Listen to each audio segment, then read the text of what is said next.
Hello there, it's Dog Speaks again. Out on a stroll, another stroll. I thought I'd do this video because I feel like I've the last couple of days been too wrapped up in the recent news that I spoke about in my last video. About the whole Ukraine situation and Russia and stuff, and I just thought I'd try and get out of the house and try and stop myself getting so anxious about it, really, and get some fresh air. So I just come out to walk the dog again, because it's lovely weather, as you can see. But yeah, just try and, I don't know, not think about it so much maybe, because it's a really serious moment in history, and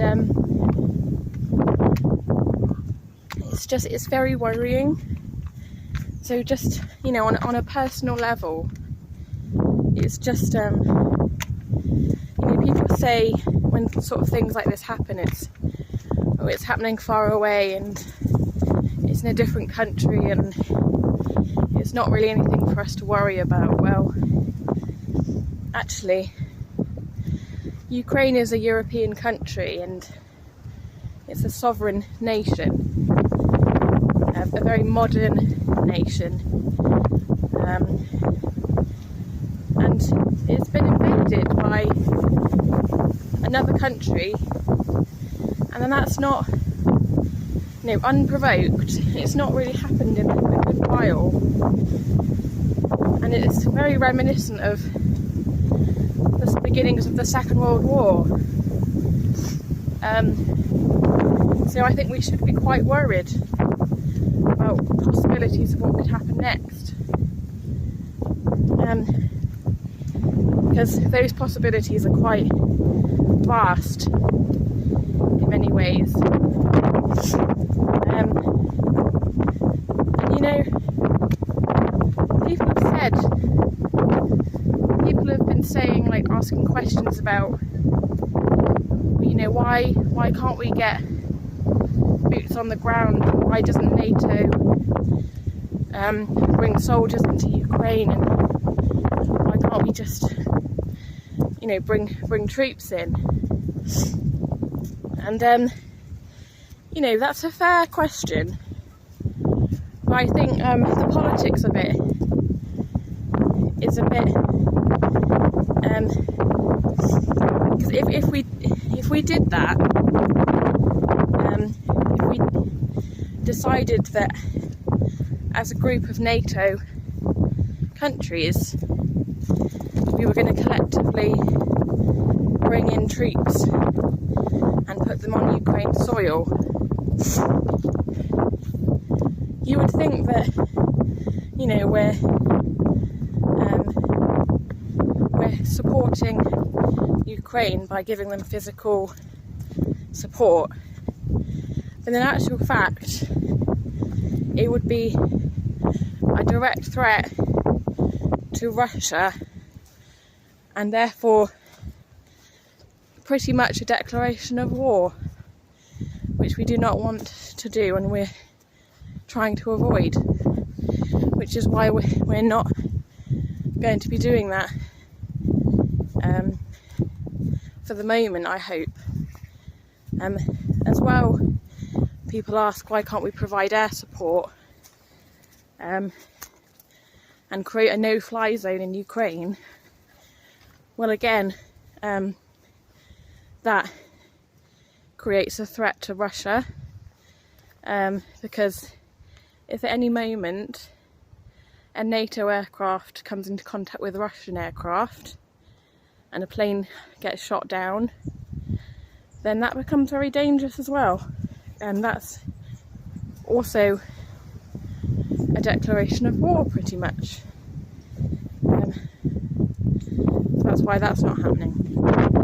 Just because it's such a defining moment in history, and it speaks about you know, the West and the EU and our failure to respond appropriately to situations in the past, our actions, you know, leading up to this, and as well as Russia and, you know, the breakup of the USSR in the 90s.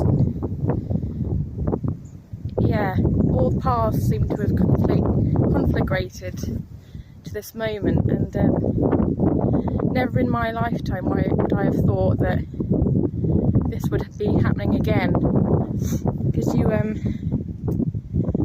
get taught this in history lessons. You would never think that you'd be watching this happening, you know, growing up and being a part of it and seeing it happen.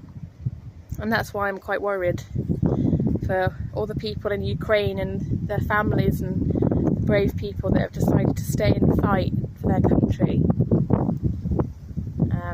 So solidarity to those people, and I only wish that I could do more in some way to help them.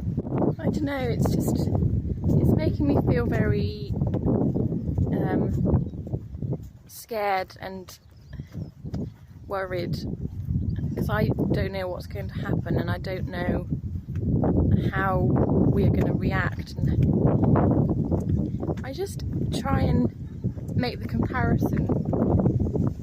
Imagine if the UK or England was invaded by, I don't know, Scotland's not quite the right country, maybe France or someone. Imagine if France decided they were going to cross the channel and invade England in some sort of Normandy conquest. Of course we would want to fight back, wouldn't we? Because it doesn't feel right what's happening, and it's on our doorstep, even though it feels like it's thousands of miles away. It's happening in Europe for the first time in 70 odd years. Someone has decided that they're going to attempt to take over a large swathe of the world again, and that's what our grandfathers and grandparents would have fought for. And for them to find out and to know that would be happening again, not even a lifetime later, it's quite scary, isn't it? So yeah, I don't know what else to say, but yeah, it makes me quite anxious. I guess we'll find out what happens. Don't forget to subscribe to my channel and also like this video, and I will see you soon.